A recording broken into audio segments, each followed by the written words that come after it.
Hello friends, welcome to my channel Devji का trick.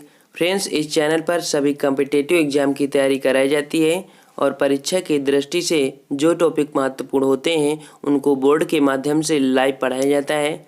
Live की timing रात 8 बजे है। अगर लाइव पढ़ना चाहते हैं तो रात में 8 बजे आप लाइव पढ़ सकते हैं, जहां पर आपको हिंदी और जीएस के आपको मास्टर वीडियो बनाए जाते हैं। तो फ्रेंड्स, यहाँ पर हम लोग पढ़ेंगे जो कि करंट से रिलेटेड हमारी जीएस है और ये हमारी किस प्रकार से पूछी जाती है। आजकल के जितने क्वेश्चन बनते हैं वो हमारे करंट से ही बनते हैं। जो भी जीएस होती है वो करंट से रिलेटेड होती है। तो उससे पहले अगर आपने अभी तक हमें अनअकैडमी पर फॉलो नहीं किया है तो अनअकैडमी पर फॉलो कर सकते हैं। इसके लिए आप अनअकैडमी का लर्निंग ऐप प्ले स्टोर से इंस्टॉल कर लेंगे तो आपको हमारे द्वारा दिए गए कोर्सेज़ के वीडियो आसानी से मिल जाएंगे। यहाँ पर आप मनोज कुमार का नाम सर्च करेंगे तो आपको सभी वीडियो हमारे मिल जाएंगे। डिस्क्रिप्शन बॉक्स में लिंक दिया गया है, क्लिक करके फॉलो कर लीजिए। यहाँ पर आपको SSC, SSC CGL, UP TPSC, UP police, UP TET, CTET के सभी कोर्स जीके, जीएस, हिंदी, पर्यावरण और लेवल कराए गए हैं। साथ में किसी प्रकार की समस्या होती है तो आप हमसे वहाँ पर बात भी कर सकते हैं, आप मैसेज कर सकते हैं। यहाँ पर आपको बहुत ही अच्छे से बताया गया है। यहाँ पर लाइव क्लासें भी दी जाती हैं और यहाँ पर जैसे कि ज्योग्राफी के सभी वीडियो, यूएनओ संबंधित हमारे ऐसे टॉपिक जो परीक्षा की दृष्टि से बहुत ही महत्वपूर्ण हैं, ये सब यहाँ पर डाल दिए गए हैं, तो आप पढ़ सकते हैं। और अब हम लोग चलते हैं जो कि हमारा करंट से रिलेटेड जीएस है। आखिरकार ये क्वेश्चन क्यों हमारे बनते हैं जो करंट में आ जाते हैं, बहुत पुराने क्वेश्चन। ठीक है, तो यहाँ पर पहला क्वेश्चन हमारा है कि हाल ही में 3 नदियों को आपस में जोड़ने की परियोजनाओं को स्वीकृति दी गई है।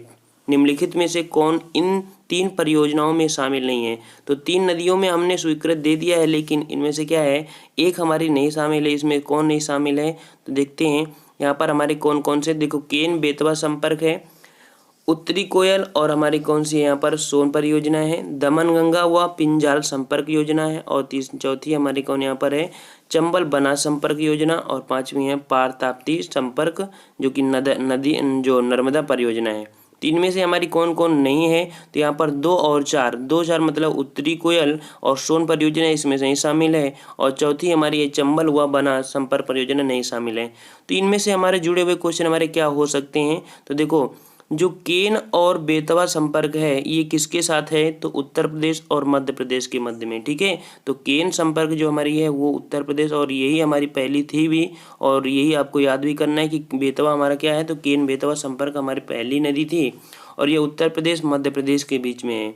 जो दमन गंगा व पिंजाल संपर्क है ये महाराष्ट्र एवं गुजरात के बीच है, तथा पार व ताप्ती जो कि हमारे नर्मदा परियोजना गुजरात एवं महाराष्ट्र के मध्य में प्रस्तावित है, जिसे केंद्र मंत्रिमंडल ने स्वीकृति प्रदान कर चुकी है। ठीक है, तो और देखो इतनी ही हमारी हैं, आप इसको स्क्रीनशॉट ले लीजिए और आपको अच्छे से याद रखना है, ये हमारे रिलेटेड करंट से हैं।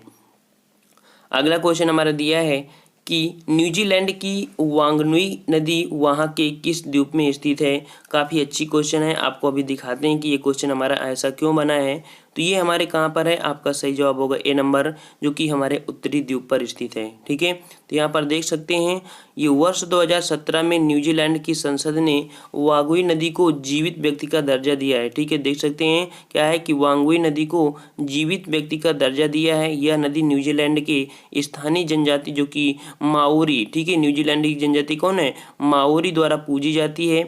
यह नदी न्यूजीलैंड के उत्तरी द्वीप पर है।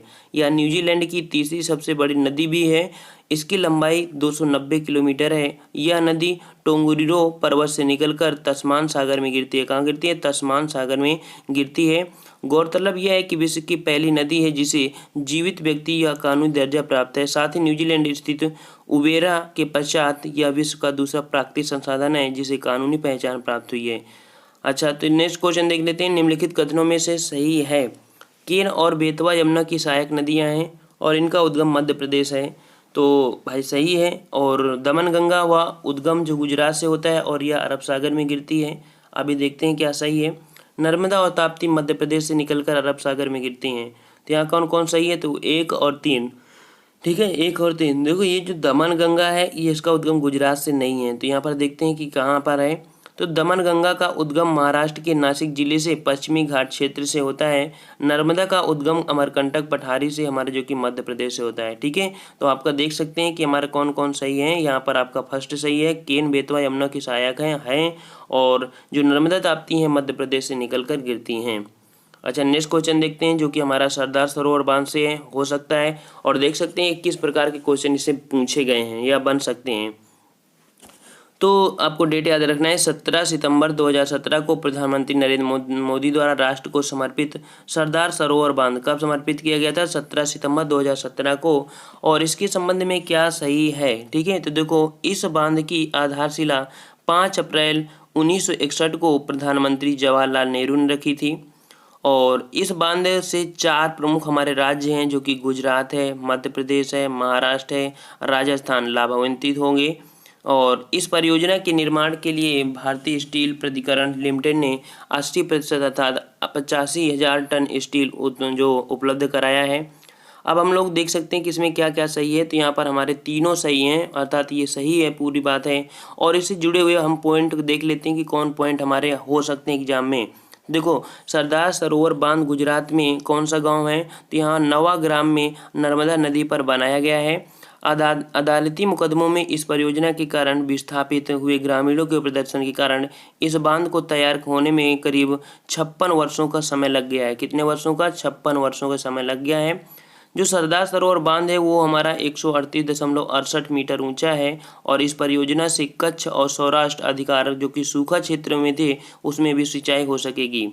इसी बांध के निकट सरदार वल्लभ भाई पटेल की 182 मीटर ऊंची प्रतिमा जो कि स्टैचू ऑफ यूनिटी का निर्माण किया जाएगा। और इस बांध के विरोध में घटनाओं से 1992 में विश्व बैंक ने इस परियोजना को बंद कर दिया था। ठीक है, और सरदार सरोवर परियोजना गुजरात के नर्मदा नदी पर है और इससे परियोजना में बिजली प्राप्त करने वाले राज्य कौन है? आपको ये पॉइंट याद रखना है कि इस परियोजना से बिजली किस किस को राज्यों को दी जाएगी और सिंचाई। तो बिजली किसे दी जाएगी? मध्य प्रदेश, गुजरात, महाराष्ट्र। ठीक है, मतलब बिजली 3 राज्यों में। देखो बिजली में 3 वर्ड है ना, तो बिजली में हमारे क्या हो गए? 3 राज्यों को, मध्य प्रदेश, गुजरात और महाराष्ट्र को दी जाएगी। और सिंचाई से हमारी क्या होगी यहाँ पर? जो कि मध्य प्रदेश, गुजरात, राजस्थान और हमारे महाराष्ट्र, ये आसपास के हमारे क्या हो जाएंगे? सिंचाई करेंगे। लेकिन बिजली हमारी यहाँ पर आपको राजस्थान में इससे नहीं दी जाएगी। आपको ये पॉइंट याद रखना है, बहुत ही महत्वपूर्ण है। क्वेश्चन हमारा है जिसमें से सही मिलान करना है। क्वेश्चन कह रहा है चिपको आंदोलन का संबंध किससे है? तो सुंदरलाल बहुगुणा से होता है, लेकिन ऑप्शन वो है नहीं है। तो इसके अकॉर्डिंग से हमारा गौरा देवी हो जाएगा जो कि आपका डी नंबर है। नर्मदा बचाओ आंदोलन का संबंध हमारा मेधा पाटेकर से, बी नंबर का हो जाएगा। और जो विश्नोई आंदोलन है ये हमारे संबंधित हैं जाम्भोजी से। और जो हमारे यहाँ पर अम्पिको आंदोलन है ये हमारे हैं पांडुरंग हेगड़े से। तो यहाँ पर अब देखते हैं कि हमारा इसमें क्या है। तो देखो चिपको आंदोलन की जो आंदोलन चला था 1974 में उत्तराखंड में गौरा देवी के नेतृत्व में प्रारंभ हुआ था। इस आंदोलन का मुख्य उद्देश्य था व्यवसाय के लिए जो वन कटाई हो रही है उसको रोकना होता है। गौरा देवी को चिपको आंदोलन की जननी भी कहा जाता है, आपको याद रखना है। साथ में सुंदरलाल बहुगुणा जो चिपको आंदोलन के प्रमुख नेता थे, जो कि दसोली ग्राम स्वराज्य संघ नामक सामाजिक संगठन जो कि 1964 में बनाया गया था। इसी के साथ ही यहाँ पर देख सकते हैं चिपको आंदोलन में यहाँ पर 1922 में चंडी प्रसाद को चिपको आंदोलन रमन मैग्सेसे पुरस्कार भी प्राप्त हुआ था। ठीक है, मतलब कई प्रकार के आपको यहाँ पर नर्मदा से आपको देख सकते हैं कि हमारे कौन संबंधित हैं। तो यहाँ पर आपको सभी पूरा बता दिया गया है ऑप्शन के अकॉर्डिंग। ठीक है, तो यहाँ पर देख लीजिएगा, इसको भी आपको लिख लेना कि नर्मदा हो गया मेधा पाटेकर, चिपको आंदोलन है सुंदरलाल बहुगुणा के साथ साथ है गौरा देवी। चलते हैं नेक्स्ट क्वेश्चन देखते हैं। क्वेश्चन हमारा है सुपर मून ब्लड मून की परिघटना ये है क्या? तो यहाँ पर दिया गया है कि सुपर ब्लू ब्लड मून से संबंधित निम्नलिखित में से क्या सही है तो क्या नहीं है। ठीक है, देखो 31 जनवरी 2018 को भारत में सुपर मून, ब्लू मून व ब्लड मून की खगोलीय घटना घटी थी। और ऐसा घटना करीब 35 वर्ष पूर्व दिसंबर 1982 में देखने को मिली थी।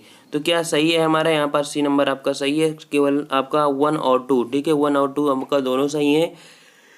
लेकिन कौन कौन होते हैं उसमें देख लेते हैं। देखो 31 जनवरी 2018 को भारत के अलावा यह दुर्लभ नज़ारा पूर्वी एशिया, रूस के पूर्वी भाग, इंडोनेशिया, ऑस्ट्रेलिया, न्यूजीलैंड, प्रशांत महासागरीय क्षेत्र तथा समूचे उत्तर अमेरिका में सुपर मून, ब्लू मून और ब्लड मून की परिघटना देखी गई थी और यह एक साथ देखने को मिली थी, इसलिए इसे सुपर ब्लू ब्लड मून भी कहा जाता है। और ऐसी घटना 35 वर्ष पूर्व हमारी 1982 में ये घटना घटित हुई थी। और दोबारा ये देखा जाए तो हमारी कब घटेगी, तो ये हमारा 2033 में घटेगी, आपको याद रखना है ये पॉइंट। नेक्स्ट क्वेश्चन हमारा दिया है, क्वेश्चन कह रहा है कि 20 जून 2018 को किस शहर को समय स्मार्ट सिटी के रूप में चयनित किया गया है, तो ये हमारा है सी नंबर मेघालय, जो कि हमारा शिलांग है। और यहाँ पर शिलांग में जो कि समय स्मार्ट सिटी के रूप में चयनित किया गया है। और अगर आपको बताएं कि स्मार्ट सिटी मिशन के तहत वर्ष 2015 से 16 के मध्य हमारे ये कहा गया था कि 100 शहरों के चयन का प्रस्ताव रखा जाएगा, जो हमारे जून 2018 में शिलांग के साथ ये पूरा हो चुका है। और नेक्स्ट क्वेश्चन हमारा क्वेश्चन ये हो जाता है कि जनवरी 2018 में स्मार्ट सिटी हेतु घोषित 9 शहरों की सूची में उत्तर प्रदेश के किन 3 शहरों का चयन हुआ है। तो ये काफ़ी क्वेश्चन हमारा आया भी है और ये यूपी रिलेटेड से हमारा क्वेश्चन है। तो यहाँ पर सी नंबर होगा बरेली, मुरादाबाद और सहारनपुर। ठीक है, बरेली, मुरादाबाद और सहारनपुर ये हमारे 3 हैं जिनका हमारा 3 शहरों का चयन हुआ है। और नेक्स्ट क्वेश्चन हम लोग देख लेते हैं। क्वेश्चन नंबर अगला है, क्वेश्चन कह रहा है पूर्वोत्तर में पहला क्षेत्रीय कृषि। ठीक है, तो यहाँ पर हाल ही में पूर्वोत्तर में क्षेत्रीय कृषि केंद्र खोला गया है, इस पर संबंध में क्या सही है या नहीं है। तो यह पूर्वोत्तर भारत में स्थापित पहला क्षेत्रीय केंद्र है, ये बात सही है। और नेक्स्ट हमारा है कि इसकी स्थापना जर्मनी के सहयोग से की गई है, ये तो गलत हो जाएगा आपको। ठीक है, क्योंकि जर्मनी के सहयोग से नहीं है, यहाँ पर देख सकते हैं किसके सहयोग से है, तो यह इजराइल के सहयोग से स्थापित की जा रही है। और यह कृषि केंद्र विशेष रूप से खट्टे रसदार फलों के लिए हमारा खोला गया है। ठीक है, आपको ये बार बार क्वेश्चन रिपीट हो रहा है, तो आपको याद रखना है कि इजराइल के सहयोग से ये स्थापित किया गया है पूर्वोत्तर भारत का। और नेक्स्ट क्वेश्चन देते हैं कि इसका पहला अगर बात करें कि पहला हमारा जो कहाँ से खोला गया था, तो हरियाणा में खोला गया था 2008 में। ठीक है, अगला है कि पाकिस्तान से आने वाले व्यक्ति को भारतीय नागरिकता प्रदान करने का प्रावधान भारत में किस अनुच्छेद के अंतर्गत वर्णित किया गया है। यहाँ पर आपको बताना है, कमेंट करके बताना है कि भारत से जो पाकिस्तान से भारत आने वाले व्यक्ति को भारत की नागरिकता अगर प्रदान करने का प्रावधान है तो किस अनुच्छेद के अंतर्गत है, आपको कमेंट करके बताना है। और ये सीरीज में हमारे काफ़ी ऐसे क्वेश्चन हमारे बने हैं और आपको ये पूरे क्वेश्चन हम आपको करा देंगे। वाला विषय कौन सा हमारा है, ऐसे हमारे क्वेश्चन आएंगे। तो फ्रेंड्स अब हम लोग देख लेते हैं उन लोगों को जिन्होंने हमारे पिछले वीडियो में कमेंट किया था, और उन लोगों को बेसब्री से हमारे इंतजार है जो कि क्वेश्चन हमारा सही होगा क्या। तो यहाँ पर अमृता मौर्य ने जवाब दिया है कि लॉर्ड कॉर्नवालिस, अर्थात हमने कहा था कि गाजीपुर में कौन से गवर्नर जनरल हैं जिनकी हमारी कब्र बनी हुई है, तो ये हैं लॉर्ड कॉर्नवालिस।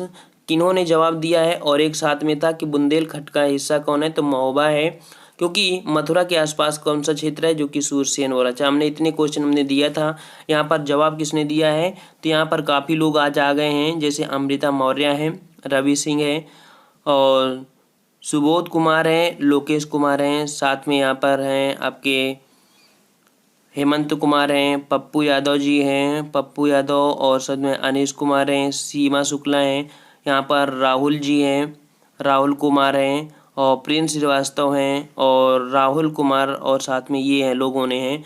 राहुल कुमार जी, आपके लिए बहुत बहुत धन्यवाद। और आप सबको बताएं कि आज हमारा यूट्यूब चैनल हमारा मोनेटाइज हो गया है, और हम लोग कहते थे ना, आप लोग कहते थे सर कुछ पैसे ही ले लीजिए लेकिन आप रेगुलर रहिए, तो हमने कहा था कि हम देखो पैसे आप लोगों से नहीं लेंगे, क्योंकि हमारा फ़र्ज़ है पढ़ाना, और हम चाहे फ्री पढ़ाएं लेकिन आपको पढ़ाएंगे ज़रूर। लेकिन आज यूट्यूब ने हमारे क्या किया है कि थोड़ा सा उन्हें दया खा लिया है कि नहीं चलो बच्चों के साथ साथ तुम्हारे भी कुछ भला हो जाए, तो इस कारण से क्या हुआ, हमारा चैनल भी मोनेटाइज हो गया है। आप सभी के लिए बहुत बहुत बहुत बहुत धन्यवाद, और काफ़ी खुशी है कि आप लोगों की वजह से हमारा चैनल मोनेटाइज हो गया है, और आप लोग रेगुलर रहते रहे हैं, इसलिए हम रेगुलर भी रहे हैं, शायद इसी वजह से हमारा मोनेटाइज ऑन हो चुका है। तो आप सभी लोगों को दिल से धन्यवाद, और ऐसे ही आप लोगों का प्यार बना रहेगा, और हम लोग आपके साथ ऐसे रेगुलर वीडियो लाते रहेंगे। तो मिलते हैं हम लोग नेक्स्ट वीडियो में, तब तक के लिए धन्यवाद। जय हिंद, जय भारत, टेक केयर।